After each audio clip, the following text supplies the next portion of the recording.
gracia, Señor, me alcanzó.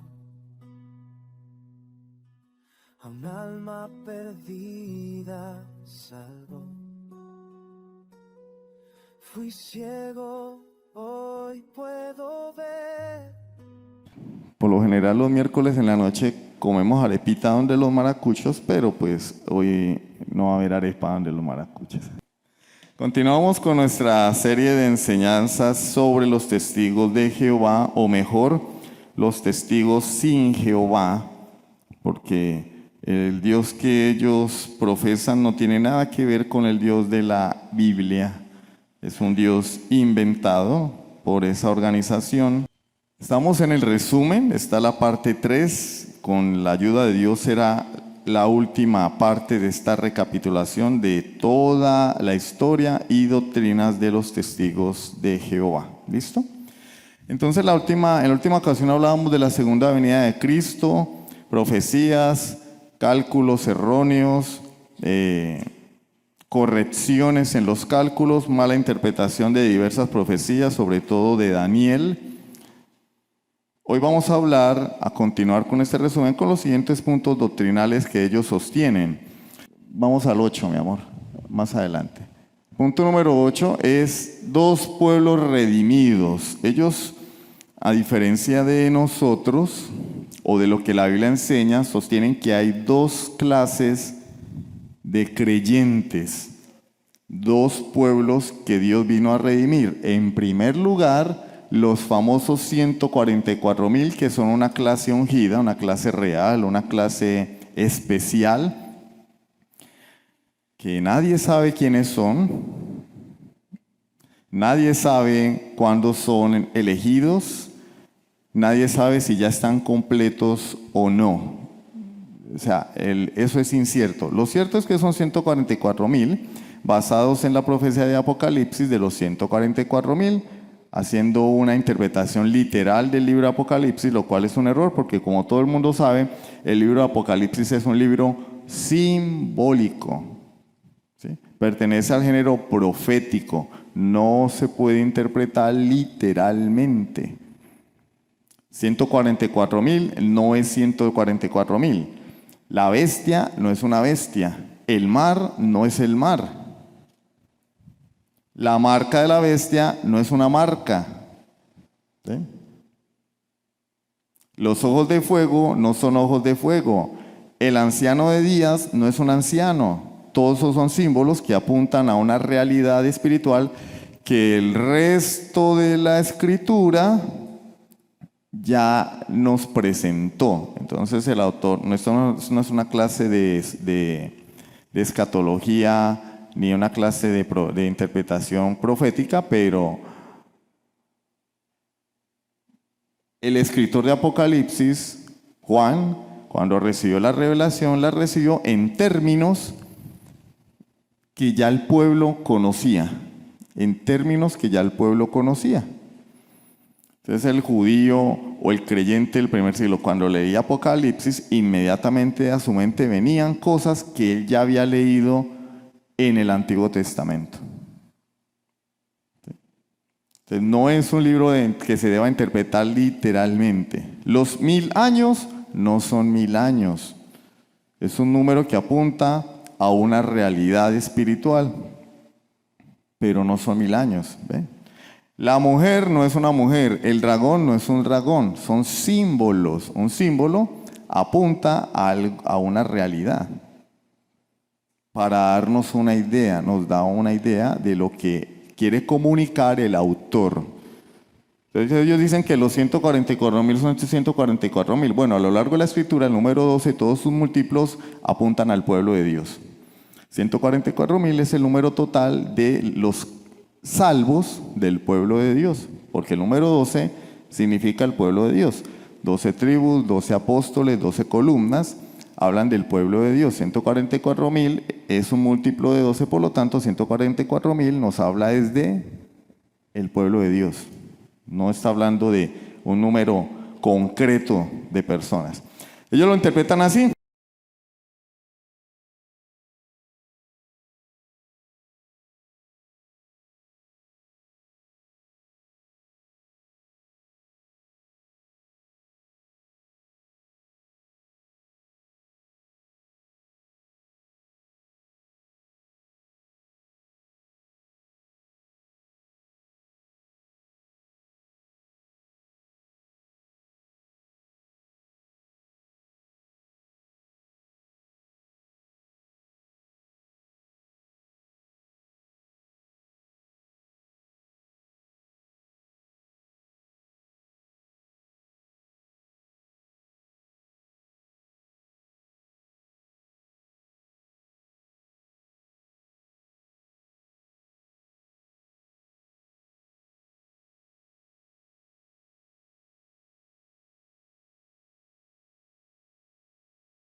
Juan 14, del 1 al 3. No se turbe vuestro corazón, creéis en Dios, creed también.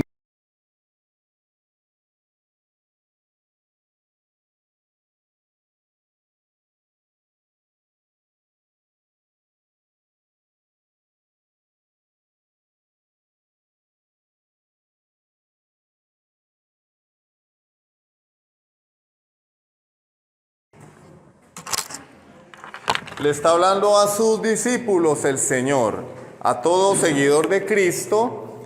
La palabra de Dios enseña que va a estar con Él porque Él fue a prepararnos lugar. Gracias. Mire, este niño se va a ganar una bendición. 1.000.000 de besos. Juan 17, 24. Juan 17, vino preparado, vino... Juan 17, 24. Padre, es una oración de Jesús al Padre y pues nosotros suponemos que toda oración de Jesús al Padre es escuchada por el Padre y que el Padre lleva a cabo lo que su Hijo le pide, ¿cierto? Aquellos que me has dado, quiero que donde yo estoy, también ellos estén conmigo para que vean mi gloria que me has dado, porque me has amado desde antes de la fundación del mundo. ¿Qué está diciendo Jesús? Padre, yo quiero que los que tú me has dado, donde yo voy a estar, ellos estén conmigo. ¿Dónde va a estar el pueblo de Dios? Con Cristo por la eternidad. No unos arriba, otros abajo. No. Todo el pueblo de Dios va a estar en un mismo lugar. Es un mismo destino eterno. ¿Y cuál será el destino eterno de los creyentes? Esta tierra, pero transformada. Segunda carta de Pedro, capítulo 3, versículos 10 al 13. La luz ha molestado mucho. Esta es la cuarta vez que quitan la luz hoy. Segunda carta de Pedro, capítulo 3, versículos 10 al 13. Pero el día del Señor vendrá como ladrón en la noche, en el cual los cielos pasarán con gran estruendo, y los elementos ardiendo serán deshechos, y la tierra y las obras que en ella hay serán quemadas. Puesto que todas estas cosas han de ser deshechas, ¿cómo no debéis vosotros andar en santa y piadosa manera de vivir, esperando y apresurándoos para la venida del día de Dios, en el cual los cielos encendiéndose serán deshechos y los elementos siendo quemados se fundirán? Pero nosotros esperamos, según sus promesas, cielos nuevos y tierra nueva, en los cuales mora la justicia. La tierra no será aniquilada, porque aquí en la Escritura en ninguna parte dice que la tierra va a desaparecer. Lo que dice es que los elementos van a ser fundidos. ¿Sí? Una cosa es fundir. Por ejemplo, lo que hace la gente que compra chatarra es que toman toda esa chatarra, esos metales, y ¿qué hacen? Los reciclan. ¿Cómo? Fundiéndolos. Y al fundirlos, pues, pueden obtener de esa materia prima nuevas estructuras, nuevos elementos, nuevos artefactos, nuevas figuras, pero la materia sigue ahí. Lo que Dios va a hacer es transformar la tierra, no la va a destruir, la va a transformar, así como cuando se recicla el metal. ¿Sí? Y dice la palabra de Dios, mi amor, apague la planta abajo, por favor. Ya la apago, Alex, porque esa se consume toda la corriente. Bueno, entonces ahora voy a conectar aquí. Sí.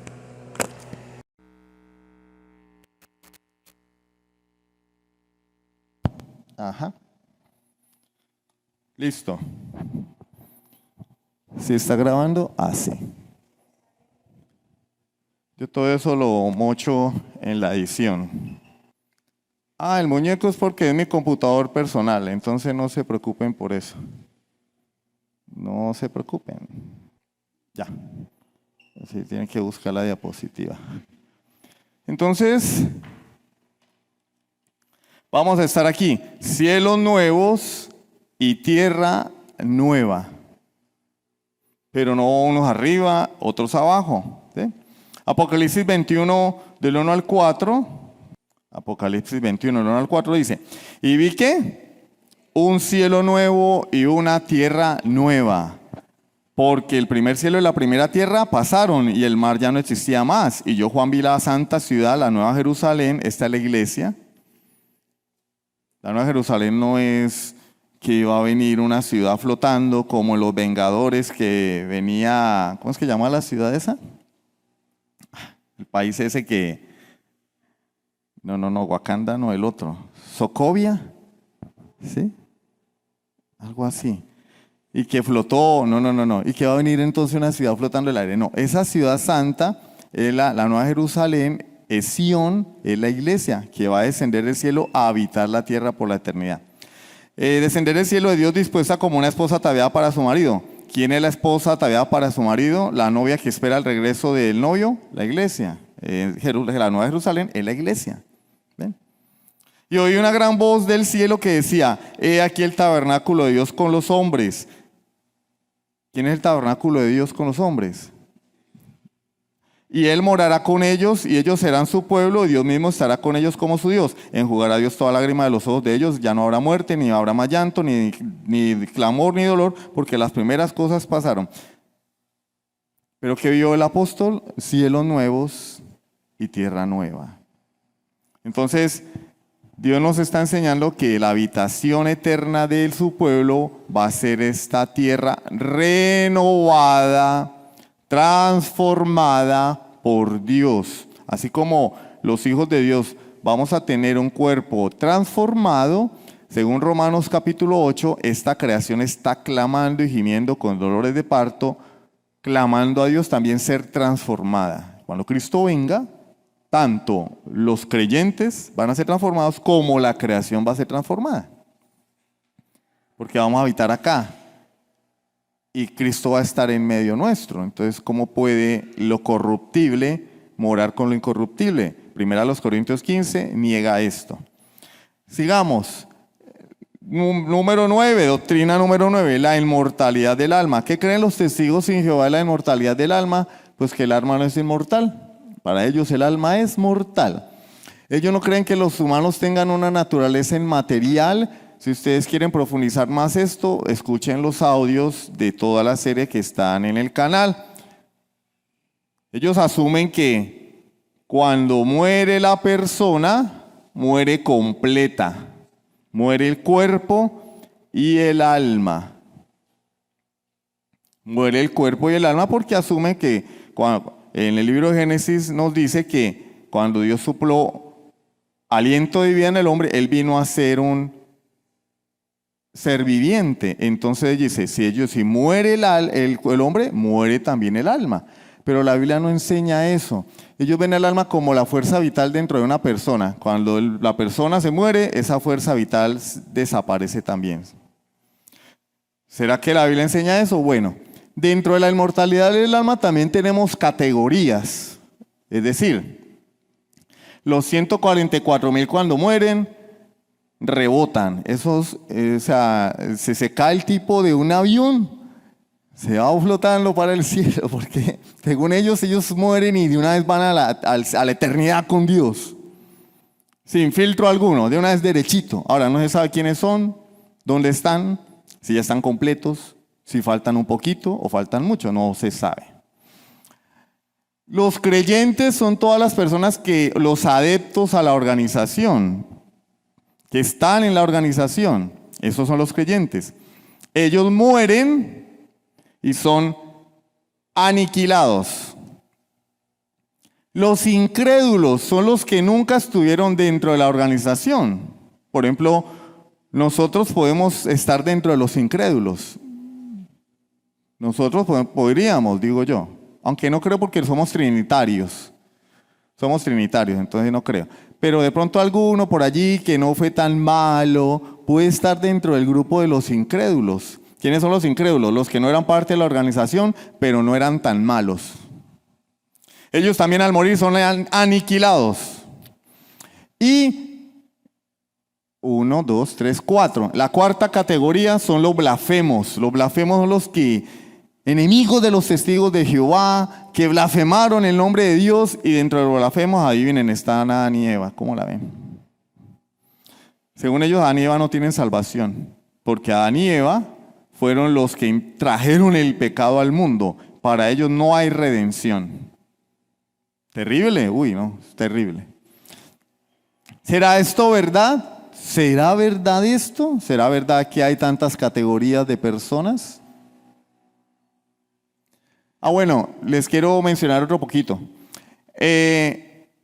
Cuando venga la batalla de Armagedón y el Señor destruya todo el sistema y el orden de cosas en el que vivimos, destruya todos los gobiernos en la batalla de Armagedón, viene el milenio. Ya los 144,000 están arriba, esos son la élite, la crème de la crème. Pero cuando Jesús venga y destruya a todos sus enemigos en la batalla de Armagedón y se introduzca el milenio, va a iniciarse la resurrección. Digo iniciarse porque no es un solo evento como lo creemos nosotros. Nosotros creemos que la resurrección, Cristo viene y resucitan tanto creyentes como incrédulos. Eso es lo que enseña la Biblia, ¿no? Ahora, que en el dispensacionalismo nos hayan enseñado que viene primero a escondidas, así de puntitas, y eso es otra cosa. Pero lo que la Biblia enseña es que es una sola resurrección, creyentes e incrédulos. Ahora, ellos creen que es una resurrección, pero progresiva a lo largo de todo el milenio, donde van a resucitar los creyentes y los incrédulos, es decir, los que no eran tan malos, que no eran adeptos a la organización, pero no eran tan malos. Entonces ellos... Ahora, ¿cuál es el estándar? No se sabe. Lo único que se sabe es que los que no fueron tan malos van a ir resucitando progresivamente, pero comenzando por los últimos hasta llegar a los primeros pobladores de la tierra, a excepción de Adán y Eva. Adán y Eva no existen, porque fueron aniquilados. Y esa resurrección va a llegar hasta el día en que Satanás sea soltado. Estoy hablando de cómo ellos lo creen, ¿no? Que es un error. Les estoy contando la historia falsa de ellos. Al finalizar, Satanás va a ser soltado y va a venir la prueba final. Estas personas tienen que someterse durante 1000 años al gobierno de los 144,000, que son la élite. Los 144,000 les van a enseñar la doctrina, la palabra de Dios, la ley, y ellos van a ir, por decirlo así, ganando puntos. Van a obedecer y tienen que aprender y portarse bien.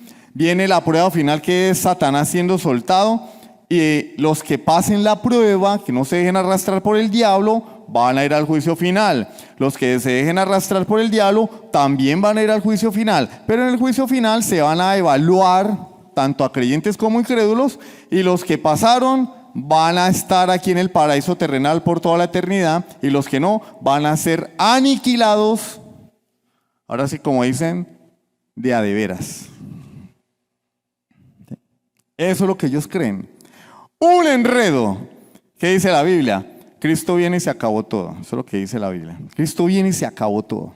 Cristo viene, resurrección de los muertos, juicio final, cielos nuevos y tierra nueva. Eso es lo que dice la Biblia. Sigamos. Ellos se basan en Eclesiastés 9, versículos. Hay muchos textos que ya los vimos, pues esto es un resumen, hermanos. Lamento no poder entrar en detalles, pero los detalles ya se dieron durante la serie. Esto es un resumen y por eso tomé un solo texto que ellos usan para justificar su enseñanza. Eclesiastés, vamos a ver si lo tengo aquí anotado para no tener que buscarlo.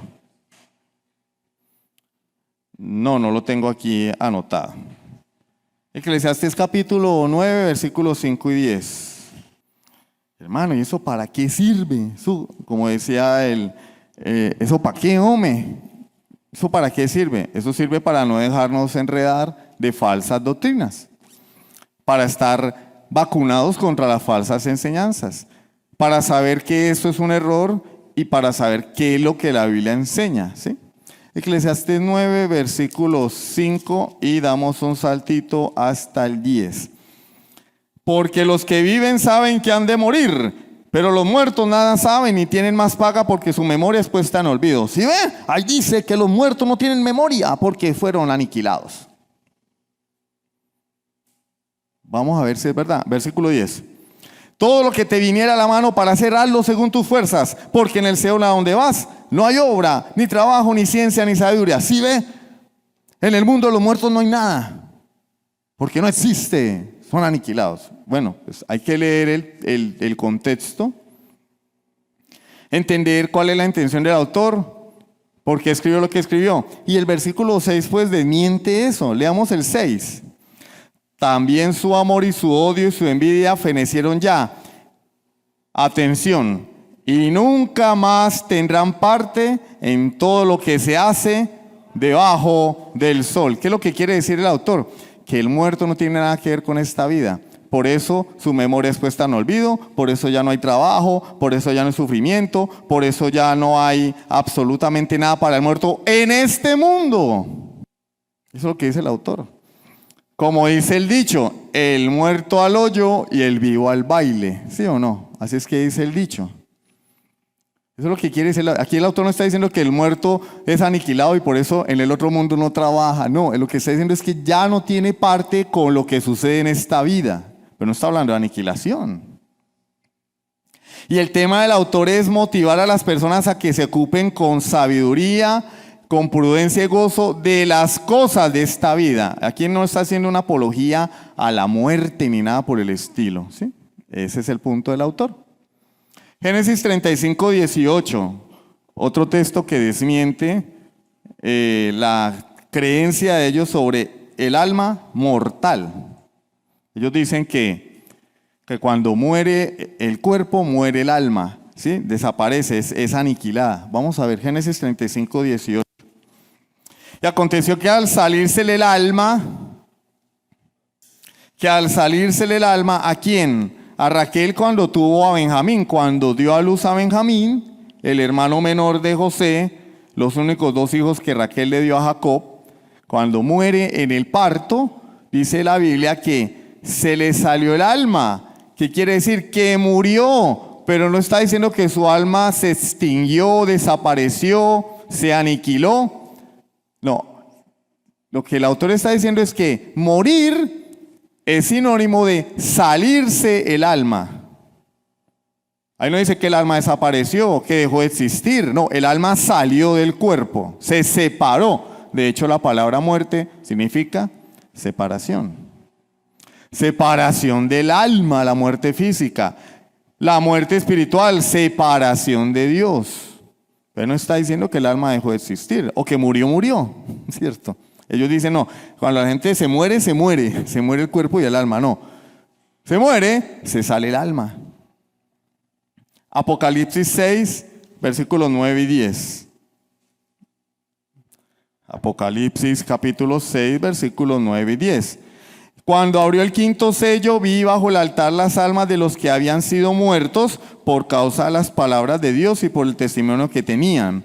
Y clamaban a gran voz diciendo, ¿hasta cuándo, Señor santo y verdadero, no juzgas y vengas nuestra sangre en los que moran en la tierra? Hermano, pero usted dijo que el libro de Apocalipsis es un libro simbólico. Claro que es un libro simbólico, pero dentro de la simbología, las almas son almas. ¿Sí o no? O sea, él está utilizando la palabra alma, que significa alma. Ahora, que apunta a una realidad de que el juicio de Dios se cierne sobre la humanidad y que Dios está dándole horas extras a la humanidad para juzgarla, es otra cosa. Pero las almas son almas. Y lo que dice el autor, lo que él vio, no fue que el cielo estaba vacío porque las almas habían sido exterminadas. Lo que él vio fue las almas de los creyentes clamando a Dios. ¿Ve? La Biblia es clara, el alma es inmortal. Sigamos, amor. Juan 5:24, ¿qué dice la palabra de Dios? Juan 5:24, ustedes algunos se lo deben saber de memoria. De cierto os digo, el que oye mi palabra y cree al que me envió, ¿se morirá? Ay, ¿qué pasó? ¿Se acabó la gasolina o qué?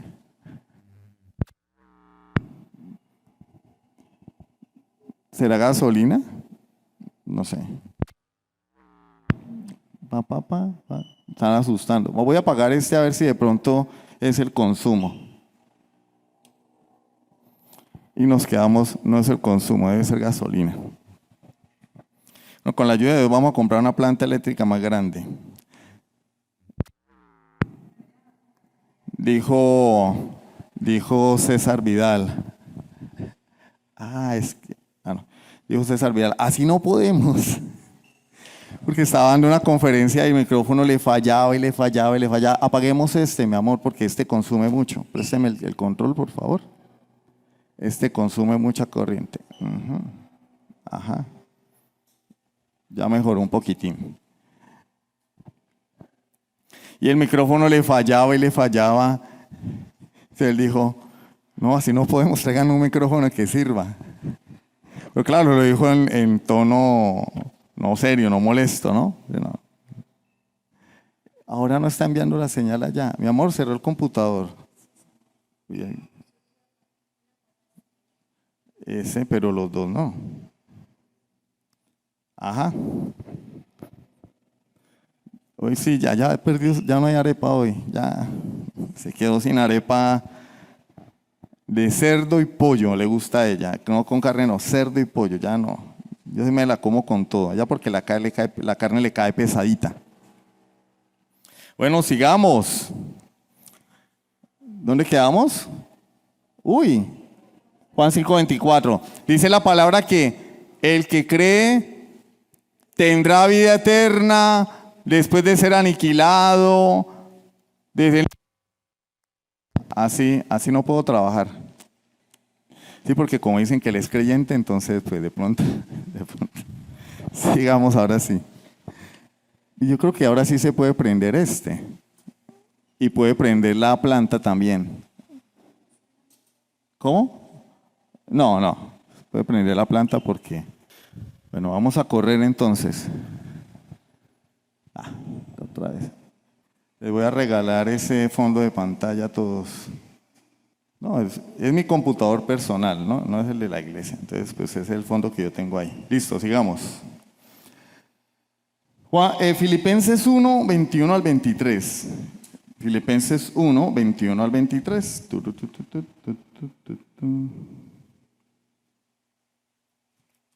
Filipenses 1, 21 al 23. Dice, porque para mí el vivir es Cristo y el morir es la aniquilación. ¿Sí? ¿Así dice? Mas si el vivir en la carne resulta para mí en beneficio de la obra, no sé entonces qué escoger, porque de ambas cosas estoy puesto en estrecho, teniendo deseo de morir y desaparecer. ¿Eso dice? De partir y estar con Cristo, lo cual es muchísimo mejor. Pablo tenía claro que si él se separaba del cuerpo, no iba a ir a un estado de sueño como creen los adventistas, porque el estado intermedio de los adventistas es muy parecido al de los testigos de Jehová, muy parecido. No es igual, pero es muy parecido. Él no iba a un estado intermedio, él iba a estar con Cristo. Yo me muero y voy a estar con Cristo, y por eso me quiero morir. Pero si no me muero, voy a servirle a Dios en esta vida. No es que él estuviera aburrido de la vida. Pero es que al hombre le tocaba muy duro también.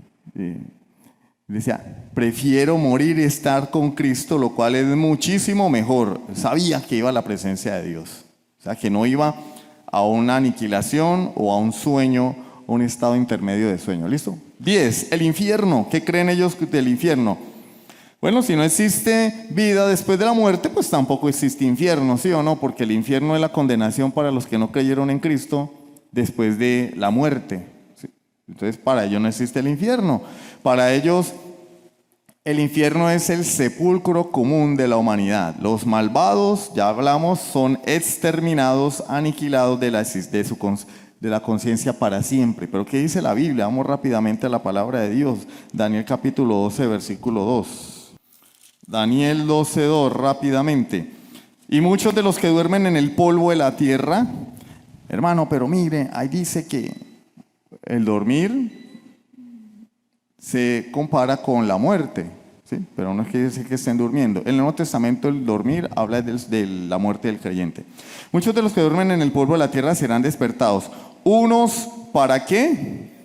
Para vida eterna, y otros para ser aniquilados. Vergüenza y confusión perpetua. Hay un lugar o un estado de vergüenza y confusión perpetua.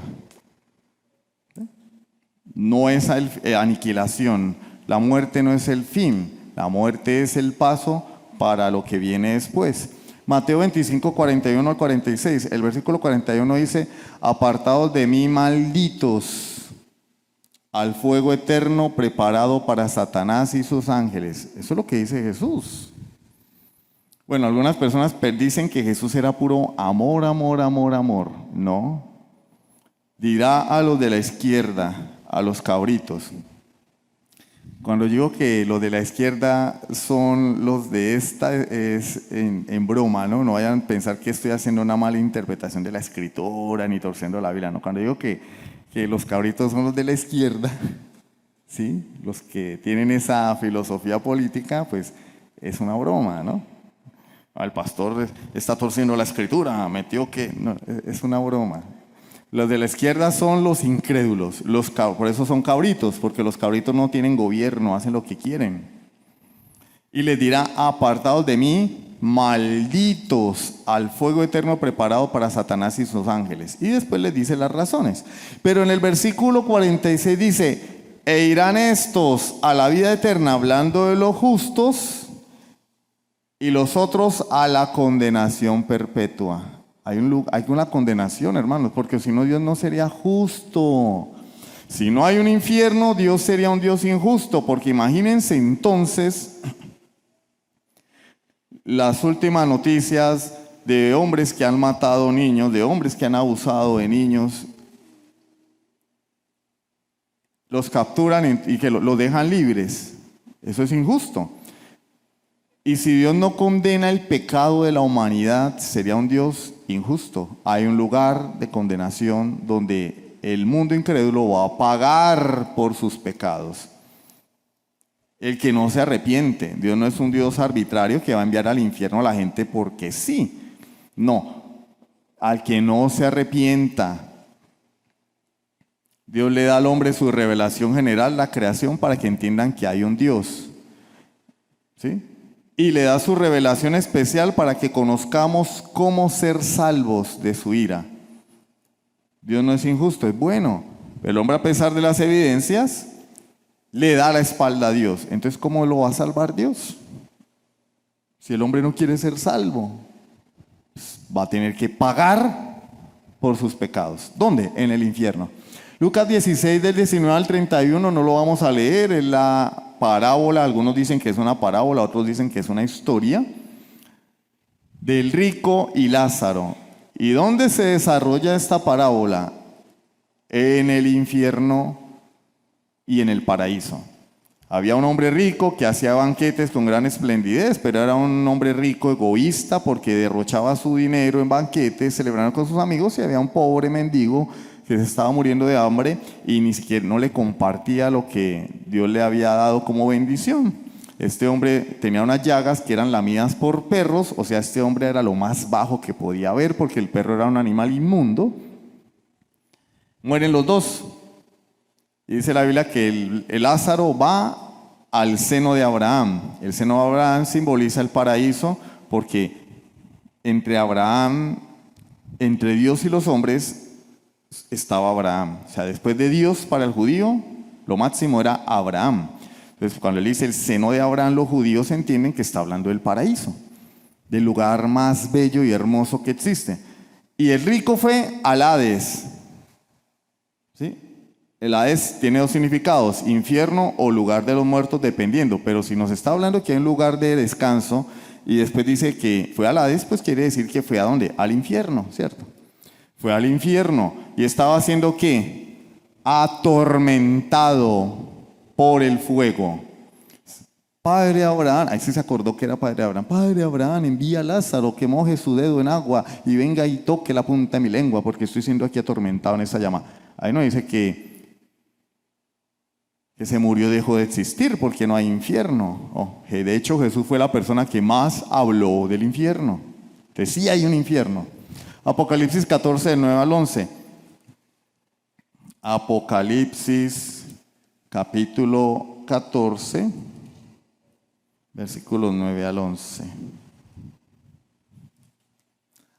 Venga, le devuelvo el bombillo, hijo, porque se le va a descargar. Pronto se va la luz esta noche en su casa. Espero que no, ¿no? Gracias. Apocalipsis 14, versículos 9 al 11. Me pasé. Ajá. Y el tercer ángel lo siguió diciendo a gran voz: si alguno adora a la bestia y a su imagen y recibe la marca en su frente o en su mano, él también beberá del vino de la ira de Dios. Los que reciben la marca de la bestia son los incrédulos, es decir, la marca de la bestia es la incredulidad, ¿sí? Caso contrario, la marca de los creyentes es el Espíritu Santo. Efesios capítulo 1, es el sello del creyente, el Espíritu Santo. Por lo tanto, según la Biblia, la marca de los incrédulos es la desobediencia, ¿sí? Por eso dice que la marca va en la frente, donde en el libro de Deuteronomio se le ordena al pueblo de Israel atar la palabra de Dios a su frente. ¿Sí recuerdan? Deuteronomio capítulo 6. La pondrás en tu frente, ¿cierto? Y también atada a sus manos. Entonces, la frente representa lo que pensamos y la mano representa lo que hacemos. El incrédulo se caracteriza por pensar en lo malo y hacer lo malo delante de Dios. El cristiano se caracteriza por pensar en la palabra de Dios y vivir la palabra de Dios porque ha sido sellado con el Espíritu Santo. Para entender Apocalipsis hay que contrastarlo con toda la Escritura, no ponerse a inventar.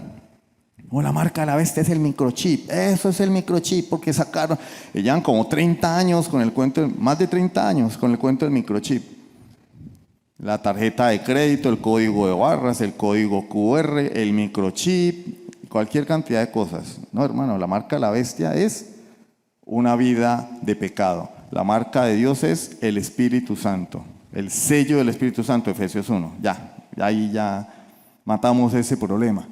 Pero la palabra de Dios dice que beberá la ira de Dios, que ha sido vaciado puro en el cáliz de su ira y será atormentado con fuego y azufre. ¿Cómo? ¿No iba a ser aniquilado? No, será atormentado con fuego y azufre delante de los santos ángeles y del Cordero.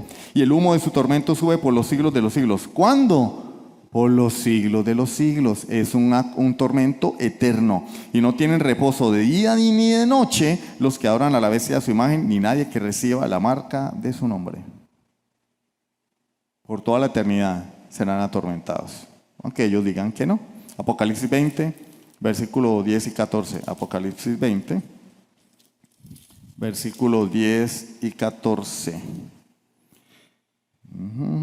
Y el diablo que los engañaba fue lanzado en el lago. ¿Cómo? Pero si eso no existe, eso es un invento de la Iglesia Católica para asustar a la gente. ¿Será? No, hermano, está en la Biblia. Está en la Biblia. El diablo que los engañaba fue lanzado en el lago de fuego y azufre. Eso es lo que va a suceder cuando Cristo venga. Donde estaban la bestia y el falso profeta, y serán atormentados, ¿cómo? Día y noche por los siglos de los siglos. Es decir, hay un lugar de condenación y esa condenación es eterna. Y esa condenación es tormento. Eso es lo que enseña la Escritura. Ahora, ¿ellos piensan otra cosa? Bueno, eso ya es asunto de ellos, ¿cierto? Número 11, la doctrina de la salvación. ¿Qué piensan ellos? Que deben creer en Cristo, pero portarse bien, ser fieles a sus reglas, ser obedientes a sus mandatos. Por ejemplo, predicar. Aunque en realidad no es predicar, es tocar las puertas de las casas y repartir su material. Ellos lo hacen como una cuota. ¿Cuántas horas tienen que predicar semanales? 2. 60 horas cada cuánto? Al mes, 60 horas mensuales. Eso a mí me trae a la memoria los días del colegio, cuando uno se iba a graduar y le tocaba dizque alfabetizar y uno tenía que cumplir unas horas de servicio comunitario. Entonces a algunos les tocaba ir al centro a pitar como si fueran agentes de tránsito, otros en la policía, otros como yo. Nos fuimos de paseo, dizque a sembrar un vivero, y el vivero nunca existió, pero esos eran los tiempos del colegio. No lo hagan, no hagan eso.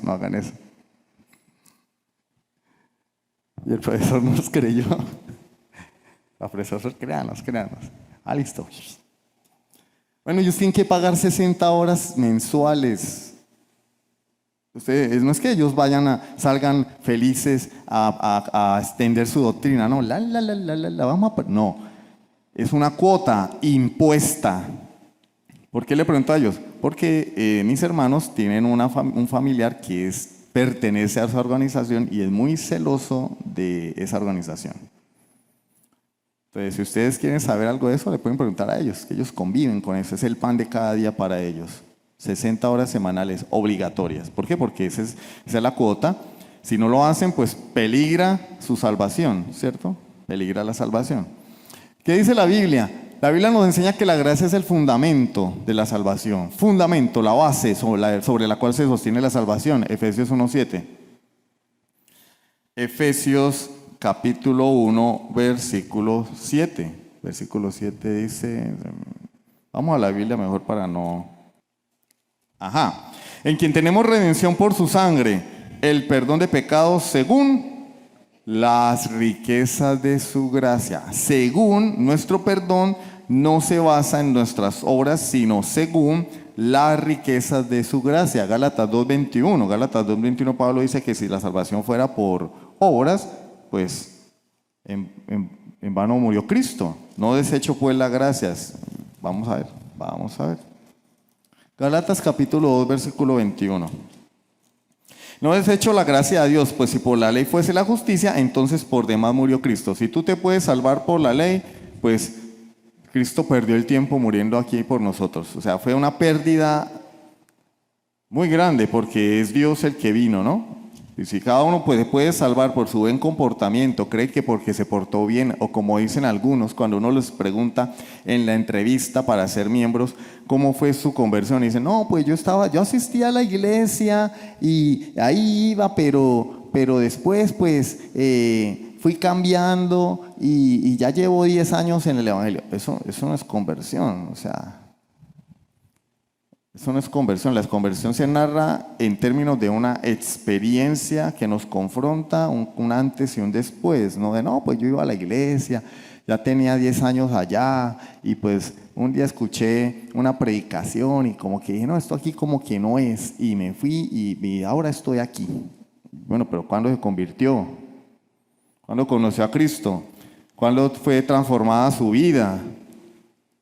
¿Cuándo dejó de ser un aborrecedor de Dios para convertirse en un seguidor de Cristo? ¿Cuándo dejó de ser un amante del pecado para ahora aborrecer al mundo? Las obras no salvan.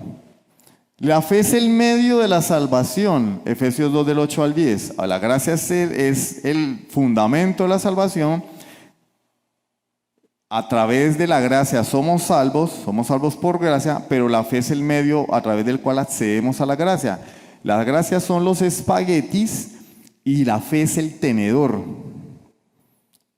Nadie come espaguetis con las manos. En un mundo normal, no. Y uno va a un restaurante y uno le pide un plato de espaguetis y uno pide tenedor, ¿sí o no? Bueno, a mí me enseñaron a comérmelo con cuchara, porque yo vengo de Colombia, entonces allá todo lo comemos con cuchara, no sé, a mí me enseñaron así. Pero la gente los come con espagueti. Ahora con espagueti no con tenedor. Yo ahora como con tenedor. Entonces se los comen con el tenedor, pero si no hay tenedor yo no puedo acceder a los espaguetis. Lo que me va a alimentar es el espagueti. Lo que yo voy a asimilar es el espagueti. El tenedor no me alimenta. El tenedor no sirve para nada si no hay espagueti. Pero para yo comerme el espagueti necesito el tenedor. Para yo tener la gracia que salva, necesito la fe, que es el tenedor con el que yo me como la gracia que Cristo me da para ser salvo. ¿Ve? El tenedor, la fe, perdón, es el medio instrumental. Por eso dice, porque por gracia sois salvos. ¿Qué me salva? La gracia de Cristo. Por medio de la fe. ¿Ve? Por medio. La fe es un medio para alcanzar la gracia. Y esto no de vosotros, pues es don de Dios. No por obras para que nadie se gloríe. Ahí está claro, hermano, no es por obras. Pero en la vida cristiana hay que portarse bien. Claro, versículo 10. Porque somos hechura suya, creados en Cristo Jesús, para buenas obras, las cuales Dios preparó de antemano para que anduviésemos en ellas. El creyente anda en buenas obras, pero porque Dios lo creó para eso, y esas buenas obras en las que anda el creyente son de Dios, porque Él las preparó. En última instancia, todo es por gracia. Todo es Dios. Eso es lo que dice. O sea, nosotros no tenemos participación ahí en eso. Siguiente, amor.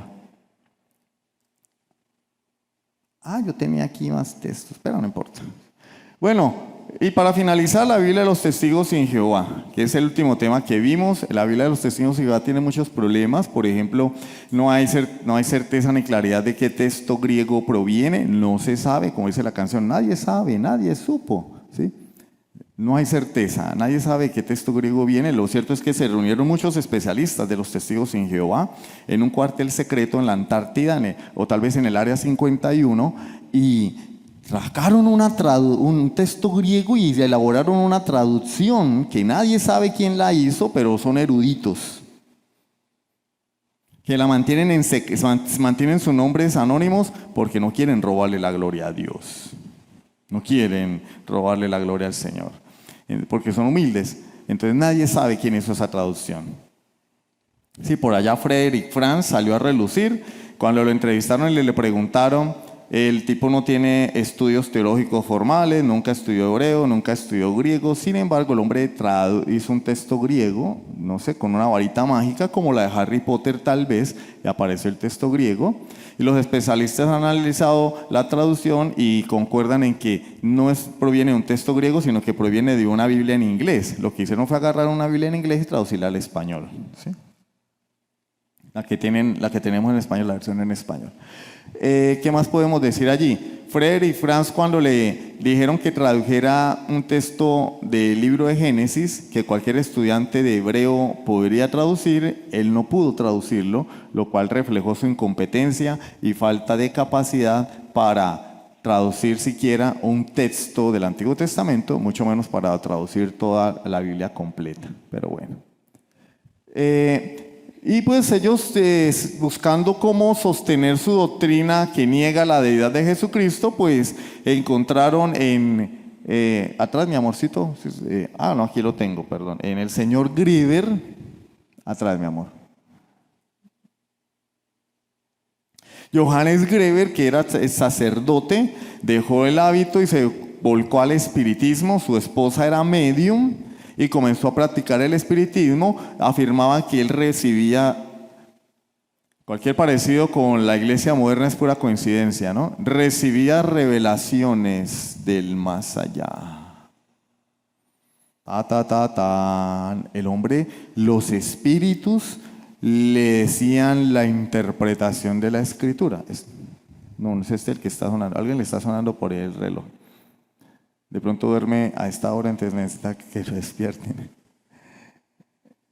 Los espíritus le decían la verdadera interpretación de la Biblia. Toda revelación extrabíblica no es de Dios. Este hombre afirmaba que los espíritus le decían cuál era el verdadero sentido de la Biblia y que Juan capítulo 1 versículo 1 había sido mal traducido, lo cual es un error, porque Juan capítulo 1 versículo 1, que la frase es en el principio era el verbo y el verbo era con Dios y el verbo era Dios, kai, seos, en o logos, que está ahí primerita, y Dios era el verbo, ¿cierto? Así se traduce literalmente, y Dios era el verbo. Resulta que la frase no puede decir y el verbo era un Dios, porque los artículos indefinidos no existen en el griego. Entonces ese un fue puesto allí a propósito, con toda la mala intención de rebajar la divinidad de Jesucristo. El verbo era Dios. Allí en la frase el verbo era Dios. Dios es predicado nominal. ¿Sí? El verbo era Dios, predicado nominal. Por eso se traduce literalmente y Dios era el verbo. Y Dios era el verbo. Kai, seos que es Dios, en o logos. Logos es el verbo. Literalmente se traduce así. Y Dios era el verbo. Si existiera el artículo indefinido sería y un Dios era el verbo. Pero los artículos indefinidos no existen. en el griego. Entonces fue añadido, ¿sí? Y cuando el sustantivo no tiene artículo definido son el, la, ¿sí? Y el Dios y la Dios, pero no se escribió así. Entonces él pasa a describir la cualidad del sujeto. El sujeto es el logos, que es el verbo. El verbo era Dios. El verbo es divino. El verbo es Dios. Esa era la intención de Juan cuando escribió eso. Porque la única manera de que eso no diga lo que nosotros sabemos, y el verbo era Dios, es con la siguiente palabra. Siguiente, mi amor. Tis. Ellos no tienen uno, unas, unos. En el griego no existen esos artículos indefinidos, pero sí existe algún. Tis. Entonces la oración diría, y Dios, algún era el verbo. Pero si Juan hubiera querido decir eso, hubiera agregado tis, porque tis sí existe en el griego. ¿Sí? Pero no la puso. Entonces ese artículo indefinido, fue añadido por Johannes Greber, y a su vez los testigos de Jehová tomaron esa enseñanza de Greber y la asimilaron, la hicieron suya. El texto del Nuevo Testamento de Greber ellos lo tomaron para ellos, porque así justificaba su doctrina de que Jesús no es Dios. Pero eso no tiene asidero bíblico. No tiene ningún asidero bíblico, no tiene sustento bíblico. La traducción como la tenemos nosotros en nuestras versiones Reina Valera es la traducción palabra por palabra correcta. Ellos están en un grave error.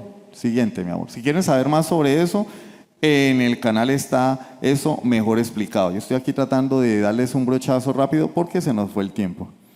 Conclusiones. Ay, ahora sí acabamos de verdad, mi amor. Su sueño se hizo realidad. Conclusiones. El movimiento de los testigos de Jehová es una secta de procedencia oscura que se aleja de la tradición cristiana. Todos los movimientos emergentes, falsos, se alejan de la tradición cristiana.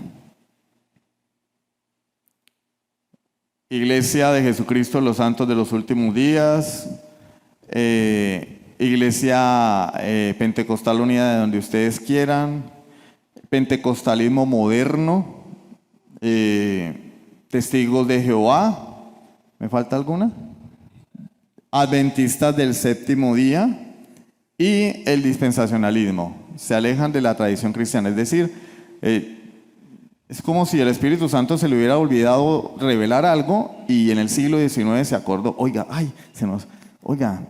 Gabriel, ¿usted por qué no me dijo que...? Bueno, vamos a iluminar a Johannes Greber, a Charles Taze Russell, a Ciro Ingerson Scofield. ¿Alguno tiene la Biblia de Scofield? Desconfíe, la Biblia de Scofield no es buena. John Nelson Darby, John Smith, sí vamos a revelar, porque es que en 19 siglos se me pasó por alto decirle a la iglesia algo. No, hermano, la Biblia tiene 2000 años de antigüedad, de haber sido cerrado el canon, no hay nada nuevo debajo del sol. La doctrina bíblica no solamente fue escrita en el primer siglo, sino que Dios la preservó a lo largo de los siglos. Él lo prometió, yo edificaré mi iglesia. Entonces no hay nada nuevo. Nuevas revelaciones, falso. Nuevo mover, no hay nuevo mover del Espíritu, falso.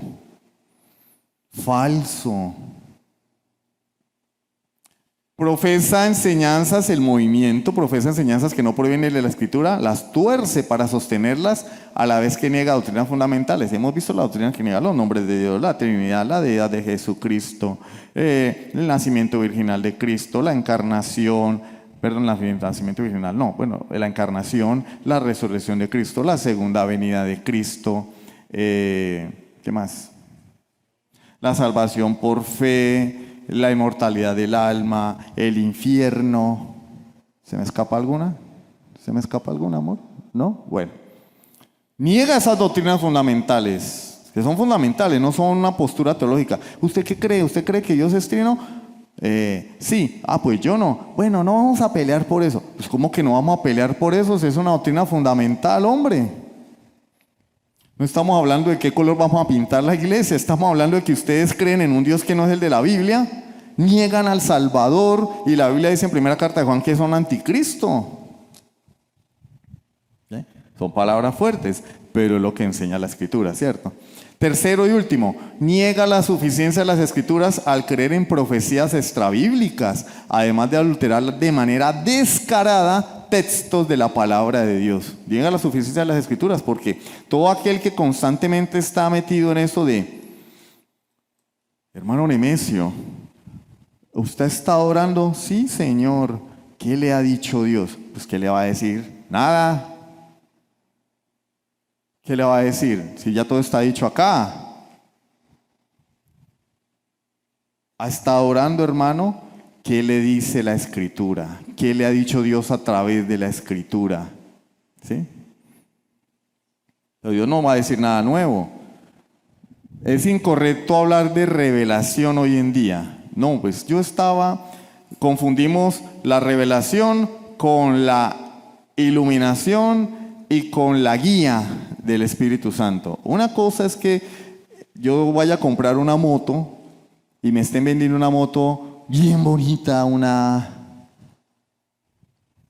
Dominar 400, así bien bonita, y yo, Señor, es tu voluntad que yo compre la moto, y me pongo a orar y tal. Y de pronto algo empieza como a generarme desconfianza, ¿no? Yo veo que los cauchos están lisos, veo que tiene un rayón por un lado, que la defensa está golpeada en un lado. Esta moto se cayó, ¿sí? Veo que el disco del freno está tiene una bolladura. Le dieron un golpe a esta moto, ¿cierto? Y entonces el Espíritu Santo como que no la compre. A eso le llamamos guía del Espíritu Santo. La guía. Dios nos guía a través de su Espíritu Santo. Iluminación. Yo leo la Biblia y Dios me habla. Eso es iluminación. Revelación. No existe hoy en día. Esta es la revelación de Dios. Entonces no hay que confundir los términos. La revelación está completa y no hay más revelación. El Señor me reveló. No, Dios no te reveló nada. La revelación es esta. Yo estaba leyendo la Biblia y Dios me iluminó. Es decir, leí la Biblia y aprendí algo. Dios me habló a través de la Escritura, ¿sí? No, pues yo iba por tal parte, de un momento a otro, como que sentí que no tenía que ir por ahí, me fui por otro lado y resulta que en ese lugar hubo un accidente o atracaron al que iba adelante. Y el Espíritu Santo me estaba guiando, ¿cierto? ¿Sí? A través del discernimiento, pero no tenemos que confundir los términos, ¿sí? Pero hoy en día se habla mucho de nueva revelación, de el Señor me está hablando, silencio, silencio, el Señor me está hablando, las antenitas de vinil están detectando la presencia del enemigo. No, hermano, eso no existe. La revelación ya está completa. Pastor, ¿qué palabra fresca le ha dado a Dios? Pues ninguna, porque esto no es lechuga. Esto es papel y pues sí está nueva, pero tampoco. Ya se le rompió hasta una hoja por de tanto usar el sermón del monte. Palabra fresca. La palabra rima, que es lo que hablan. No, hermano, la palabra tiene 2000 años de haber sido escrita. No hay revelación fuera de este libro. Y el que ande buscando revelaciones fuera de este libro está metiendo en problemas serios, porque le puede terminar como Greber, puede terminar como Russell, puede terminar como Darby, puede terminar como John Smith, metido en cosas que no debe estar, en el espiritismo y el ocultismo. Dejemos eso, creamos en la suficiencia de la Escritura. Este libro es suficiente para nuestra vida espiritual, para ser salvos y para nuestra relación con Dios.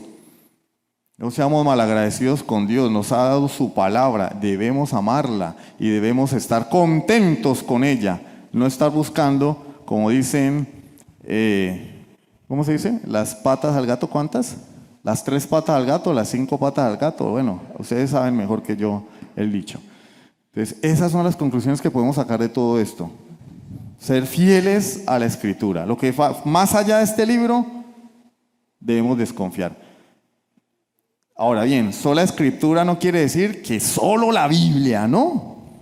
No, sola Escritura quiere decir que la Biblia es la máxima autoridad.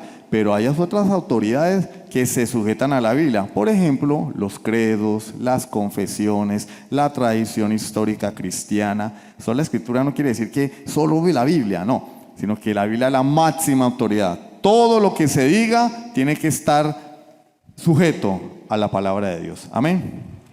Por fin acabamos.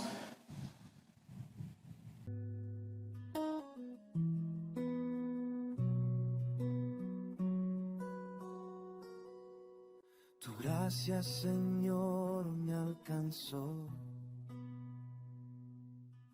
A un alma perdida salvó.